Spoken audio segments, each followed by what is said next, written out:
peserta ini pembinaan, pengawasan, penyuluhan, diskusi, pengawasan.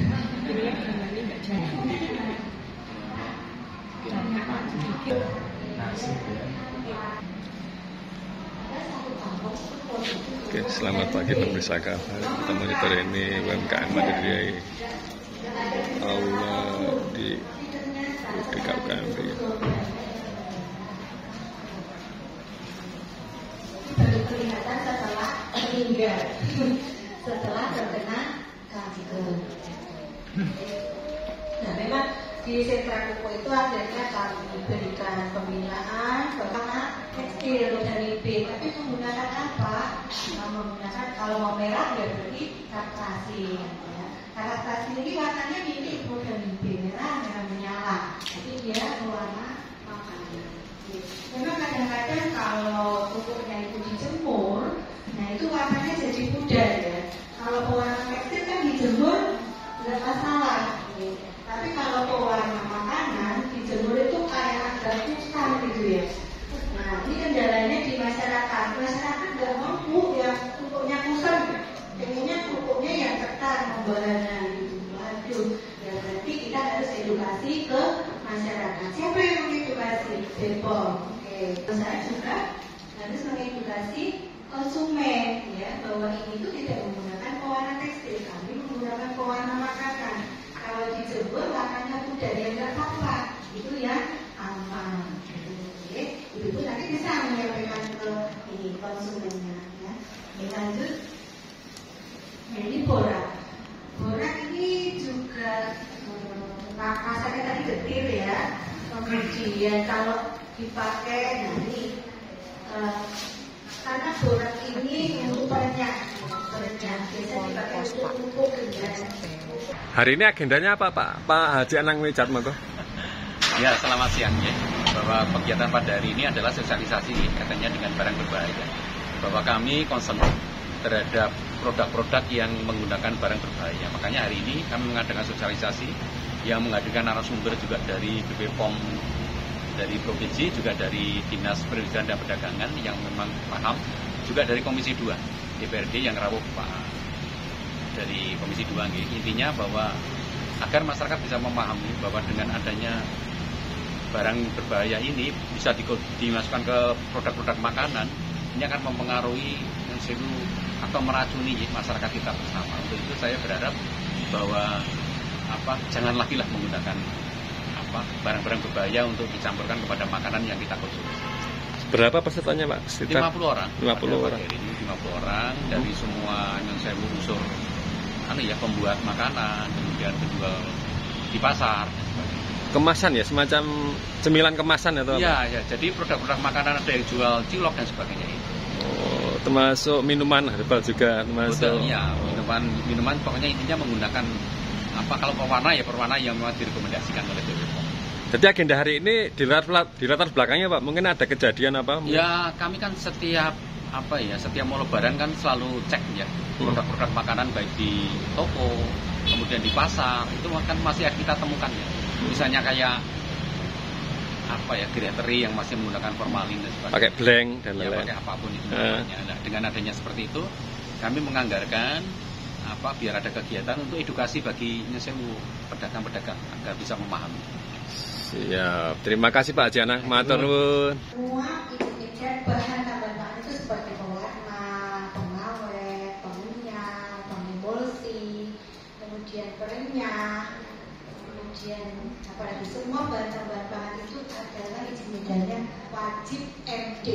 Jadi tidak ada bahan itu yang izin edarnya EIRT.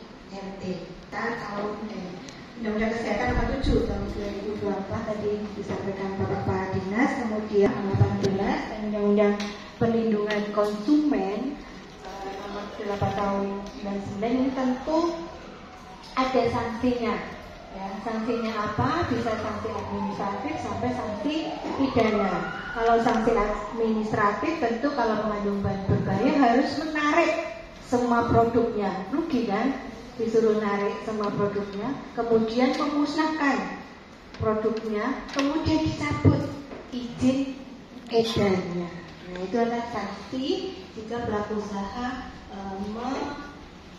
menggunakan bahan berbahaya. Kalau sanksi pidananya ada di Undang-Undang Perlindungan Konsumen untuk makanan, pelaku usaha yang memproduksi makanan tidak memenuhi standar keamanan dan mutu pangan itu dikenakan ancaman pidana penjara maksimal 5 tahun dan denda maksimal 2 miliar.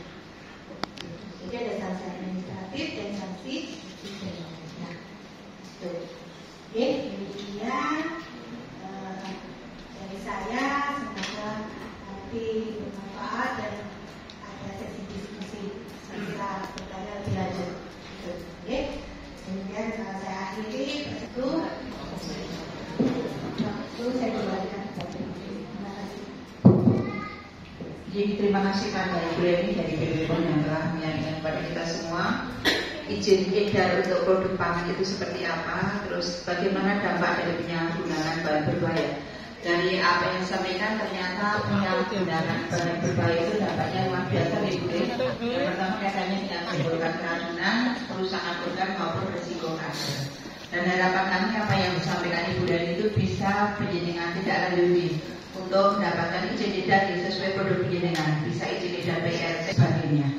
Untuk selanjutnya monggo kepada Ibu Devita dari Disperindak Provinsi Jawa Tengah yang akan menyampaikan kepada kita semua bagaimana sebenarnya kebijakan kaitannya pengawasan bahan berbahaya diimplementasikan dengan Peraturan Menteri Perdagangan Nomor 7 2022. Katanya perizinan itu seperti apa, kemasan itu seperti apa, penyantuman label seperti apa, lalu sanksi hukum yang bisa dikenakan kepada pelaku usaha, kepada masyarakat yang menyalahgunakan bahan berbahaya itu seperti apa.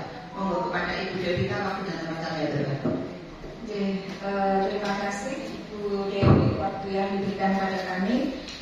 Bismillahirrahmanirrahim. Assalamualaikum warahmatullahi wabarakatuh. Semangat ya semuanya. Semangat ya. Baik Bu Dewi, kami mohon izin untuk menyampaikan informasi terkait regulasi. Jadi untuk kebijakan pengawasan bahan berbahaya. Jadi yang disampaikan Pak Kadis tadi sudah disampaikan apa maksud tujuannya, kemudian dari Pak Dokter tadi juga sudah menyampaikan, Bu Reni juga sudah menyampaikan apa itu bahan berbahaya, dampaknya juga apa. Nah dari sisi regulasi yang ada dari kami dari Dinas Perintah Provinsi Jawa Tengah tentunya dalam melakukan pembinaan, pendampingan, pengawasan itu tentunya ada payung hukumnya.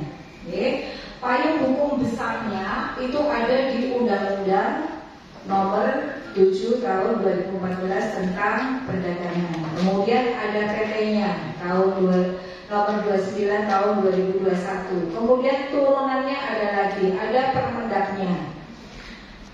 Semuanya muaranya tentunya dengan regulasi yang ada itu diharapkan bahan berbahaya yang sudah disampaikan tadi, yaitu jenisnya apa, di situ juga ada semua, itu dipakai sesuai dengan peruntukannya dan siapa yang menggunakan itu juga sudah sesuai dengan ketentuan yang ada. Siapa yang mendistribusikan, siapa yang menggunakan bahan berbahaya itu karena apa? Bahan berbahaya itu kalau tidak tepat, tidak sesuai dengan peruntukannya atau disalahgunakan, itu akan dampaknya luar biasa. Tentunya di kesehatan ya, kesehatan tadi tujuannya pembangunan nasional itu kan mendapatkan SDM di Indonesia Emas itu SDM yang berkualitas. Nah kalau SDM-nya sudah dicekoki dengan bahan berbahaya, endingnya sekarang belum terasa. Nah nanti di puncak Indonesia Emas tahun berapa? 2045. Generasi mudanya tidak mendapatkan generasi muda yang unggul, tapi generasi muda yang penuh dengan penyakit. Oh pengguna akhir semua ya, nggak ada distributor. Oke, kalau nggak ada distributor berarti lebih mudah pengawasannya. Ya, pengguna akhir itu cukup dilihat dari aspek peruntukannya, aspek kemanfaatannya. Kalau distributor itu sesuai dengan Permendak Nomor 7 Tahun 2002 itu kewajibannya banyak.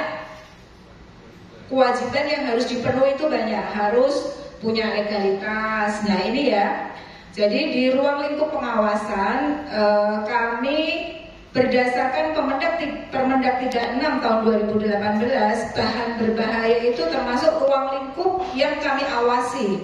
Kenapa kami awasi? Karena bahan berbahaya apabila disalahgunakan itu akan memberikan efek, akan memberikan dampak yang negatif. Tentunya dampak negatif kalau bahan berbahaya dipakai untuk makanan berdampak pada kesehatan. Jadi itu kami melakukan pengawasan. Nah, ruang lingkupnya itu banyak ya, itu ada 1, 2, 3, 4, 5, 6, 7, 8, 9. Jadi 9 itu yang kami awasi, termasuk bahan berbahaya, termasuk komoditi barang yang diawasi, dilarang dan diatur. Ya, itu. Jadi kenapa alasannya? Itu tadi yang sudah panjenengan ketahui bersama.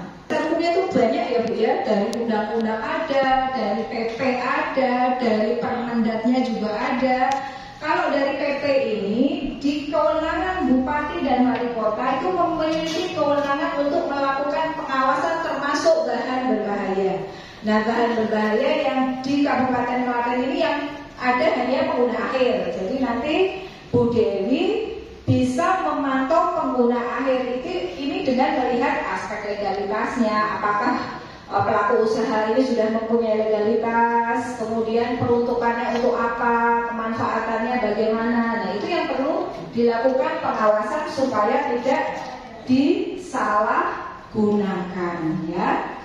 Dan kalau provinsi jelas memiliki kewenangan di tingkat provinsi, bisa meliputi 35 kabupaten kota. Kalau Bu Dewi di lingkup Kabupaten Klaten dengan beberapa komoditi yang ada 5 ya. Kabupaten kota itu bisa mengawasi bahan berbahaya, pupuk pestisida, kemudian gudang, minuman beralkohol dan bakotin. Itu ya yang di ranahnya kabupaten kota. Lanjut lagi.